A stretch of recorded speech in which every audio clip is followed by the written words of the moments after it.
आज दोपहर 3:30 बजे चुनाव आयोग की प्रेस कॉन्फ्रेंस होगी। चुनाव आयोग महाराष्ट्र और झारखंड की तारीखों का ऐलान हो जाएगा। काफी लंबे समय से दोनों राज्यों की चुनाव तारीखों का इंतजार हो रहा है। आपको बता दें कि महाराष्ट्र विधानसभा का कार्यकाल 26 नवंबर को, तो वहीं झारखंड विधानसभा का कार्यकाल 5 जनवरी 2025 को खत्म हो रहा है। महाराष्ट्र में पिछले 2 विधानसभा चुनाव की तरह सिंगल फेज में वोटिंग हो सकती है। वहीं झारखंड में 5 चरणों में वोटिंग का ट्रेंड बरकरार रखा जा सकता है, ऐसी जानकारी निकलकर सामने आ रही है। तो महाराष्ट्र की 288 सीट और झारखंड की 81 सीटों पर चुनाव की तारीखों का ऐलान आज चुनाव आयोग कर देगा। दोपहर 3:30 बजे आप इंडिया टीवी पर लगातार बने रहिएगा। चुनाव आयोग की प्रेस कॉन्फ्रेंस लाइव हम आपको दिखाएंगे। महाराष्ट्र और झारखंड में चुनाव की तारीखों के ऐलान पर सियासत शुरू हो गई है। झारखंड कांग्रेस अध्यक्ष राजेश ठाकुर ने चुनाव आयोग पर ही सवाल उठा दिया। राजेश ठाकुर ने कहा कि चुनाव आयोग ने बीजेपी के दबाव में आकर हरियाणा के साथ ही झारखंड में चुनाव नहीं कराया। अब झारखंड सरकार की मैया सम्मान योजना के बाद घबराहट में है। आज तारीखों की घोषणा की जा रही है। महाराष्ट्र के साथ चुनाव कराना चाहते हैं, ठीक है, तो आपने हरियाणा का जब 3 नवंबर को था और महाराष्ट्र का 26 नवंबर को ड्यू डेट था, तो आपने इन दोनों का साथ क्यों नहीं कराया? तो कहीं ना कहीं जब आप हमारी बात अनसुनी करते हैं तो हमें ये लगता है कि आप राजनीति से प्रेरित होकर या किसी दल विशेष से प्रेरित होकर के इस तरह की घोषणाएं करते हैं।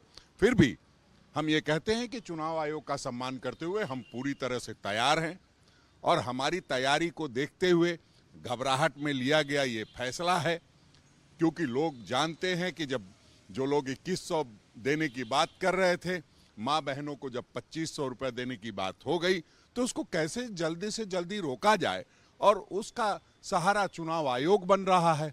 तो हम समझते हैं कि हम लोग पूरी तरह से तैयार हैं और हर स्थिति परिस्थिति का मुकाबला बढ़िया से करेंगे। तो कांग्रेस का रिएक्शन अपनी तरफ है और वहीं चुनाव आयोग की तैयारी अपनी। इस वक्त हमारे साथ पॉलिटिकल एडिटर देवेंद्र पराशर, हमारे संवाददाता मुंबई से दिनेश मौर्य और नीतीश चंद्रा इस वक्त हमारे साथ जुड़े हुए हैं। सबसे पहले आप ही से जानकारी ले लें देवेंद्र, आज चुनाव आयोग जो घोषणा करने जा रहा है उससे लेकर और क्या जानकारी आ रही है? कितने फेज में चुनाव होने की संभावना दिखाई दे रही है?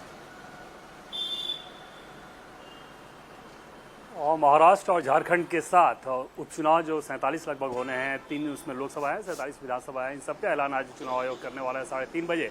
और फेजेस की उम्मीद की बात करें और जो अभी टाइम फ्रेम बचा हुआ है उसके हिसाब से अगर आप देखें तो पिछले दिनों जो बातचीत हुई है उससे ये समझ में आ रहा है कि महाराष्ट्र का चुनाव 1 फेज में कराया जा सकता है और झारखंड अधिकतम 3 फेज से ज़्यादा की तारीख अब नज़र नहीं आ रही है, क्योंकि अगर आपको महाराष्ट्र के साथ ही कराना है झारखंड का चुनाव जो कि कराया जा रहा है, तो वैसी स्थिति में, क्योंकि जैसा कि आपने बताया कि महाराष्ट्र में विधानसभा कार्यकाल 26 नवंबर को खत्म हो रहा है, मतलब 20-21 नवंबर तक काउंटिंग की प्रक्रिया सारी पूरी कर ली जाएगी, चुनाव की प्रक्रिया सारी पूरी कर ली जाएगी।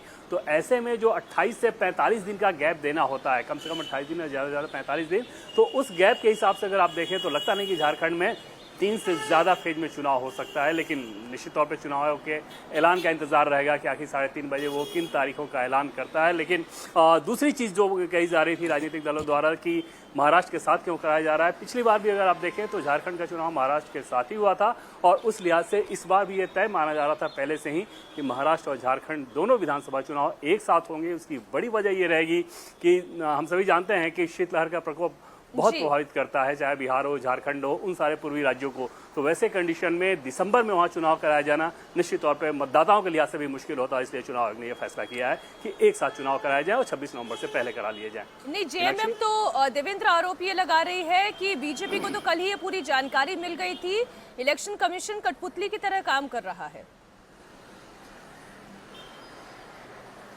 और इसमें 2 चीज़ें मीनाक्षी, पहली बात यह कि ये आरोप इस लिहाज से लगाया गया कि कल हेमंत बिस्वा शर्मा ने जो कोई एक बयान दिया था उसमें उन्होंने इस बात को कह दिया था। लेकिन अंदाज़ा के हिसाब से अगर बात करें तो जैसे हम लोग तो हमें तो अंदाज़ा था कि हाँ जी चुनाव की तारीखों का ऐलान हो रहा है, न्यूज़ में जो भी हैं उनको ये अंदाजा था कि आज या कल चुनाव की तारीखों का ऐलान निश्चित तौर पे कर दिया जाएगा। तो इसमें कोई बहुत बड़ी बात नहीं होती है और हाँ, स्पेसिफिक डेट नहीं पता होता, ये जरूर है कि अगर आपको ये पूछ दे कि चुनाव कब होगा स्पेसिफिक, वो नहीं पता रहेगा। लेकिन अगर आप उसमें भी सप्ताह पूछें कि किस सप्ताह में हो सकता है, नवंबर के दूसरे सप्ताह में हो सकता है, उसके बारे में अंदाजा लगाया जा सकता है। तो ये कोई बहुत बड़ी चीज़ नहीं होती है कि एक दिन पहले अगर किसी को जानकारी थोड़ा बहुत मिल जाए, थोड़ा सेंस मिल जाए। लेकिन निश्चित तौर पर समझा जा सकता है कि अब क्योंकि चुनाव की तारीखों का ऐलान हो रहा है और राजनीति इतनी कटु हो चुकी है झारखंड की भी कि उसमें भी किसी लेवल पे जाया जाएगा दोनों ही पक्षों के द्वारा, खासतौर पर तब जब एक मुख्यमंत्री जेल जा चुके हैं और उसके बाद आपने देखा कि आरोपों का सिलसिला कैसे चला है। तो वही तस्वीर नजर आएगी चुनाव के तारीखों के ऐलान पर भी। मीनाक्षी जी, दिनेश हमारे साथ मुंबई से जुड़े हुए हैं। दिनेश, महाराष्ट्र में भी पॉलिटिक्स बहुत ही गर्म दिखाई दे रही है। अब आज तो चुनाव की तारीखों का ऐलान हो ही जाएगा, सब किस तरीके की तैयारी और क्या एक्सपेक्टेशन के साथ आगे बढ़ रहे हैं? देखिए, दोनों ही जो बड़े गठबंधन है, महायुति और महाविकास आघाड़ी, दोनों की लगभग तैयारी हो चुकी है। क्योंकि एक एजम्पशन किया जा रहा था कि आज इसी हफ्ते में हो सकता है और आज को लेकर स्पेसिफिक जो कयास लगातार लगाए जा रहे थे, तो दोनों गठबंधन से हमारी बातचीत हुई। उनका कहना है कि चाहे किसी भी तारीख का ऐलान करें, हम पूरी तरह से तैयार है। जो गलतियां लोकसभा चुनाव में महायुति से, खासतौर पे बीजेपी और उनके सहयोगी दलों से हुई थी, उससे वो रिपीट नहीं करना चाहते और इसीलिए पिछली बार काफ़ी देरी कर दी थी। इसलिए आज संभवतः 2:30 बजे महायुति यानी बीजेपी, एनसीपी और शिंदे सेना की जो पहली लिस्ट है वो संभवतः आज जारी हो सकती है। कांग्रेस ने भी आज बैठक बुलाई है, उनकी बैठक के बाद वो भी तैयारी कर रहे हैं कि वो भी अपनी जॉइंट पहली लिस्ट जो है अगले 1 से 2 दिनों में वो जारी कर सकते हैं। और जैसे कि जेएमएम के सत्ताधारी पार्टी वहां आरोप लगा रही थी चुनाव आयोग पर, ठीक उसी तरह का आरोप जो है यहाँ पर ठाकरे सेना ने भी लगाना शुरू कर दिया है कि चुनाव आयोग आज जो भी तारीखों का ऐलान करेगी वो उन्होंने पहले ही बीजेपी से कंसल्ट किया हो, उसके बाद ही आज ऐलान होने वाला है। तो चुनाव आयोग के खिलाफ यहाँ से अभी से ही महाविकास आघाड़ी ने माहौल बनाना शुरू कर दिया है। ये तो राजनीतिक आरोप है और हर बार जो विपक्षी दल है वो लगाते रहते हैं। दिनेश, आप रहिए हमारे साथ। नीतीश चंद्रा भी हमारे साथ जुड़े हुए हैं। नीतीश, झारखंड की भी बात करें और खासतौर पर जेएमएम और कांग्रेस की बात करें, हरियाणा में जो कांग्रेस के साथ हुआ, कांग्रेस नहीं चाहेगी कि किसी भी और राज्य में ये दोहराया जाए। ओवर कॉन्फिडेंस होकर वो कोई गलती नहीं करना चाहेगी। जी हाँ, बिल्कुल। और सबको इंतज़ार जिस बात का था कि चुनाव आयोग की तरफ से जैसे ही तारीखों का ऐलान होगा उसके बाद फिर आगे की प्रक्रियाएं होंगी। और पिछले कुछ दिनों से झारखंड में राजनीतिक दलों के बीच जो सीट शेयरिंग है उसको लेकर बातचीत की प्रक्रिया शुरू भी हो चुकी थी। एनडीए की तरफ से तो बजाबता खुलकर कह दिया गया कि कौन कितनी सीटों पर लगभग लड़ेगा। हेमंत बिश्व शर्मा ने अपनी तरफ से ये ऐलान भी कर दिया है कि जेडीयू को 2 सीटें हम दे सकते हैं, एलजेपी को 1 सीटें दे सकते हैं और आजसू जो कि सहयोगी पार्टी है उसको 9 से 11 सीटें दी जाएंगी। तो आप समझिए कि तैयारी पहले से चल रही थी। हाँ, कांग्रेस में इसको लेकर जरूर इस जो इंडिया गठबंधन है वहाँ एक दबाव हो सकता है देखने को मिलेगा। कांग्रेस कह रही है कि हमें पिछली बार से ज़्यादा सीटें चाहिए, आरजेडी भी कह रही है कि हमें ज़्यादा सीटें चाहिए। कांग्रेस के नेता ने तो रोटेशनल सीएम की बात कह दी थी कि कभी कुछ महीने तक जेएमएम का मुख्यमंत्री होगा, कुछ महीने तक कांग्रेस का मुख्यमंत्री होगा। तो इंडिया गठबंधन में सीट शेयरिंग को लेकर, सीट के बंटवारे को लेकर आने वाले दिनों में जाहिर है जो खींचतान है वो सामने आएगी। और निश्चित रूप से जैसे ही तारीखों का ऐलान होगा उसके बाद और ये खींचतान बिल्कुल आप ठीक कह रहे हैं नीतीश, केवल झारखंड में ही नहीं बल्कि ये खींचतान तो महाविकास आघाड़ी में भी दिखाई देगी। और बड़ा इंटरेस्टिंग रहेगा ये देखना कि किस तरीके से दोनों ही जगहों पर कांग्रेस अपनी रणनीति प्ले करती है।